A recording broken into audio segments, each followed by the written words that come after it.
Right, this is take two for this video. I just recorded 90% of it and realised that I hadn't even got my microphone on. So there was no audio. What an utter Cardinal Fang! Fetch the comfy chair. Yes, that's right. Pull up your comfy chair, grab a coffee, sit down and watch. During the meanwhilest... No. Well, hello, it's Dexter and me, back on the tube of you with yet another unmissable, action-packed, fun-filled, laugh-a-minute video. And today's video is a bit of a gear one, sorry, but it's quite an interesting one. Otherwise I wouldn't have made it, to be honest. I think it's quite interesting anyway. And it is, what if you could only have one camera and one lens for the rest of your life? What would you choose? Now, the reason for making this video is that as regular viewers and subscribers may know, over the summer I suffered with really bad back problems.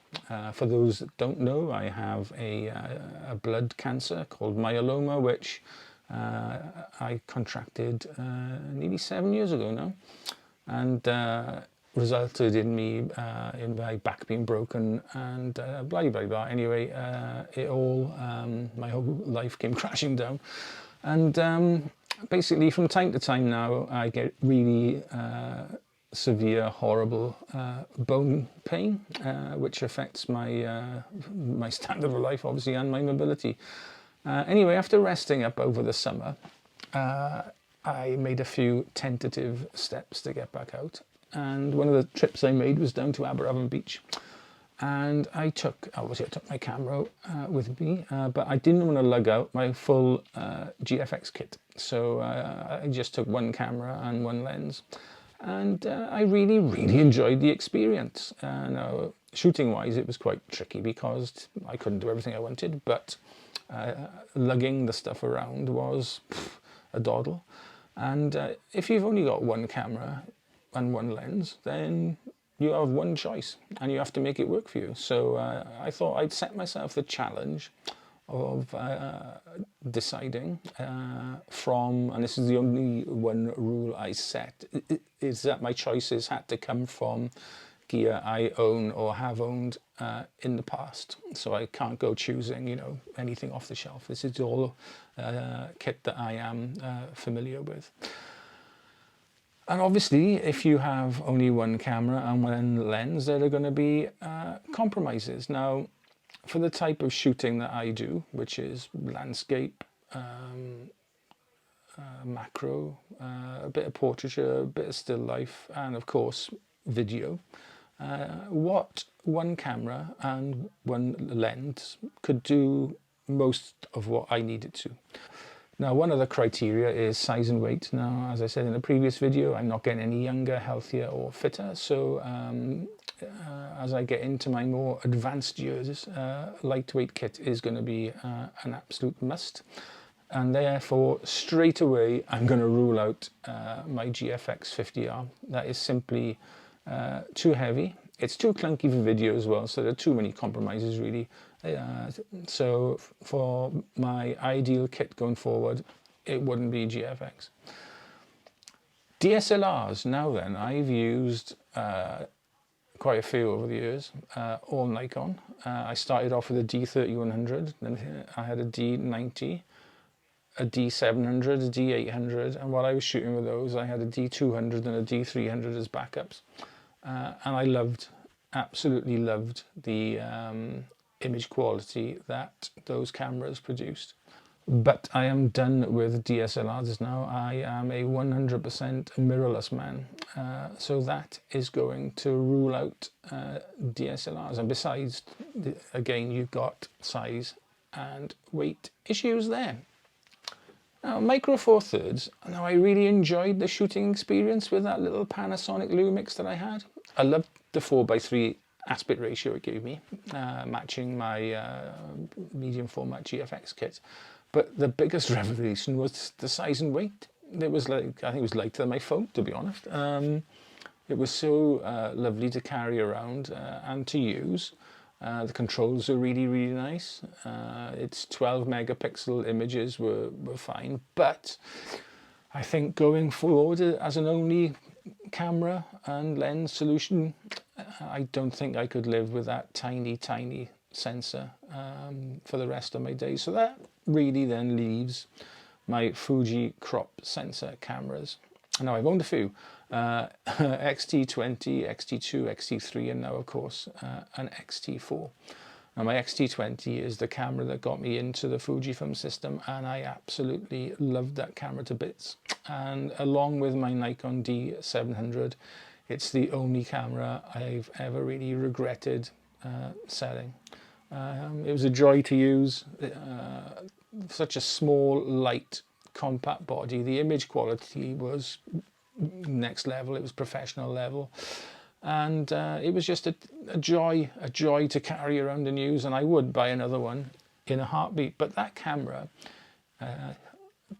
is now showing its age, as are the X-T2 and the X-T3 to a lesser extent. And even though I've shot what I think are some of my finest images with those cameras, that sort of lack of IBIS now is going to rule them out, and you find out why when I make my lens choice. So the camera of choice, my one camera for the rest of my life, would be my Fujifilm X-T4. Stellar image quality, stellar video image quality, great build, analog controls, it's weather sealed, weather resistant, and it's got IBIS, which is really important. So lens wise, I'm not really limited to Fujifilm, as there are some excellent adapters out there now to fit other lens manufacturers' lenses. Now I don't worry about things like autofocus really unless I'm shooting video. Now standout lenses that I've used in the past from Nikon are the 16-35 f4 and possibly optically the finest lens I've ever used, full stop, with the 105mm f2.8 macro G lens. That was just on point. The images that lens was, and probably still is, capable of, just, I don't know, otherworldly, absolutely, utterly superb. But would they give me everything I need in my kit for life? I don't think so. So that then really leaves me with my Fujifilm lenses. Now I could easily choose the 18-55 f2.8 to f4. And if I didn't have my X-T4 with IBIS, that would be the lens I would choose. It would be an easy choice.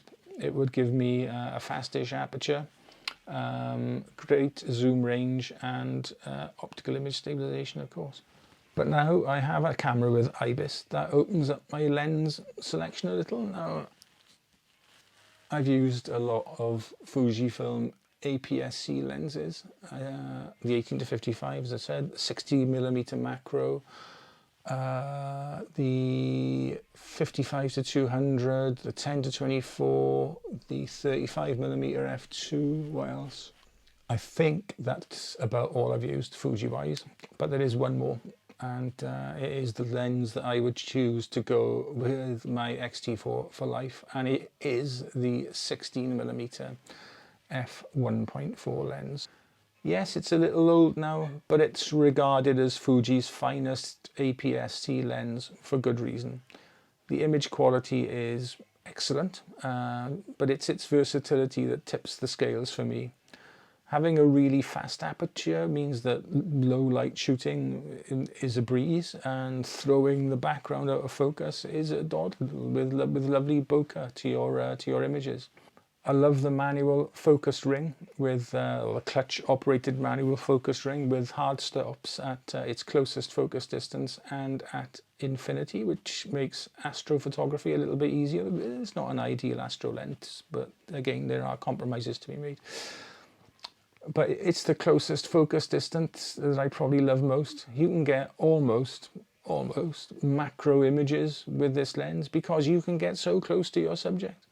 I love the fact that it's weather resistant too, and therefore matched with my X-T4, I think that would be my perfect one camera, one lens combination going forward. Now, the 16 f.14 isn't flawless. It is a bit old. The focusing motor is a bit noisy. So if you're filming video using the on-camera mic, it can be a bit of a problem. Now I'm filming this with the 16mm, and if there is any motor noise, then you'll hear it. But I'm using a Rode wireless mic, so hopefully it shouldn't pick up any focus motor noise. So that would be my one camera, one lens kit for the rest of my days: a Fujifilm X-T4 and a 16mm f1.4. Luckily though, in the real world, I don't have to make that choice. Well, not just yet anyway. Anyway, what would your ideal one camera, one lens for life setup be? Remember, it's got to be kit you've used or have owned in the past or own now. But what would your choice be, and why? Let me know in the comments below. I'd love to hear from you. That's it from Dexter and me for this week. I don't think there's a Tuesday video planned, but next Saturday is going to be all about shooting panoramas again. Sorry, but this time it's next level panoramas with my nodal rail. So yeah, that'll be really exciting. In the meantime, thanks very much as ever for watching. Stay safe, stay well, and Dexter and I will see you next time.